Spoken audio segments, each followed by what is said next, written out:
ছেড়ে দেব না, এই হৃদ কমলে রাখবো, ছেড়ে দেব না। ছেড়ে দিলে সোনার গৌর,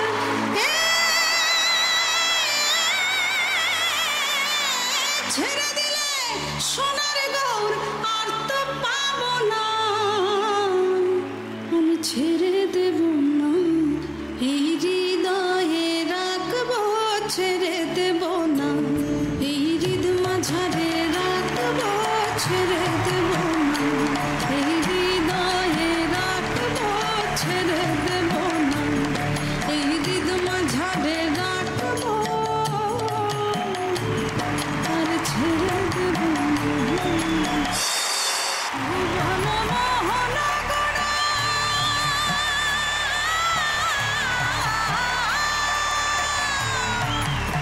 একটা গান হয়েছে, একটা গানে ছাড়বো না কিন্তু। ঠিক আছে, ঠিক আছে, হবে হবে হবে হবে। আগে একটু খেলাধুলা হবে, গপ্প গুজব হবে, তারপরে খেলাধুলাটাই টেনশনের ব্যাপার না। চলো এসে দাঁড়াও পোডিয়ামে।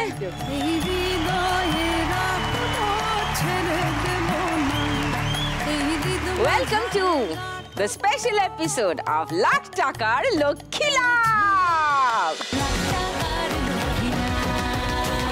আজকে তিনজন স্পেশাল মা লক্ষ্মী। আমি উত্তেজিত প্রচন্ড, কারণ তুলিকাদি, সহজ মা, তনুকাদি বহু বছরের সম্পর্ক সবার সঙ্গে। আজকে একটু অন্যভাবে হবে আর কি, আড্ডা টাড্ডা প্রচুর হবে। প্রথমে একটু তুলিকাদির কাছে আসি। হ্যাঁ, কি খবর, কেমন আছো, কি হচ্ছে লাইফে? লাইফে হচ্ছে, কাজ হচ্ছে, এই খেলা হচ্ছে। এই শোটায় লক্ষ্মীরা সবাই খেলতে আসে, যাদের জীবনে নানান রকমের ওঠাপড়া। হ্যাঁ, যারা নিজের পায়ে দাঁড়ানোর চেষ্টা করছে, অনেকে নিজের জন্য বা অন্য কারোর জন্য খেলতে আসে। কারণ খেলে সত্যি সত্যি শুধু টাকা পাওয়া, এটা তো সব জায়গায় হয় না। তো এই টাকাটা অনেকেরই সত্যিকারেরই খুব কাজে লাগে। এবার অনেক সময় কি হয়, তিনজনেই এসছে, তিনজনেরই লাগবে, খুব দরকার, কিন্তু জিতবে তো ফাইনালি একজন। হ্যাঁ, তখন একটা মুশকিলে পড়ি আমরা। তো গত কয়েক মাস ধরে চলছে খেলাটা, আর এই মুশকিলটা থেকেই একটা মুশকিল আসানের জন্ম হয়েছে। তো সেইখান থেকে জন্ম নিল আমাদের একটা লক্ষ্মীর ব্যাংক। তো সেই ব্যাংকে আমার এই সব স্পেশাল যারা মানুষরা আসেন, সবাই মিলে খানিকটা করে কন্ট্রিবিউট করে, যাতে যারা জিতলো না কিন্তু দরকারটা রয়েই গেল, তাদেরকে খানিকটা করে পাঠানো যায়।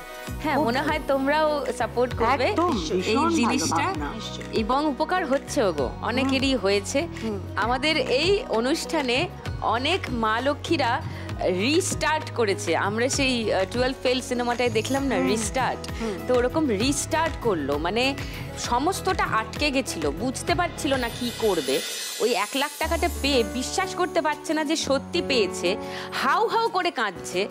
তাকে বিশ্বাস করাতে হচ্ছে জোর করে যে হ্যাঁ তুমি এটা পেয়েছো এবং তুমি এবার পারবে, তুমি যেটা ভাবছিলে করতে পারবে।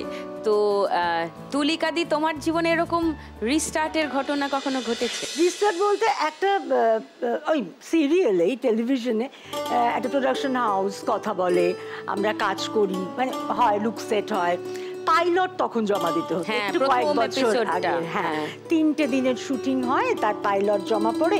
প্রোডাকশন হাউস থেকে বলে যাচ্ছে তুমি কিন্তু অন্য কোনো কাজ নেবে না, এটাতে তুমি করছো, মানে ভালো, অনেক দিন লাগবে। বেশ সুন্দর ইন্টারেস্টিং ক্যারেক্টারটা ছিল। কিছু কিছু ক্যারেক্টারের আমরা লোভে পড়ে যাই, প্রেমে পড়ে যাই, কখনো কখনো করতে হয়, কিন্তু কখনো কখনো ভালো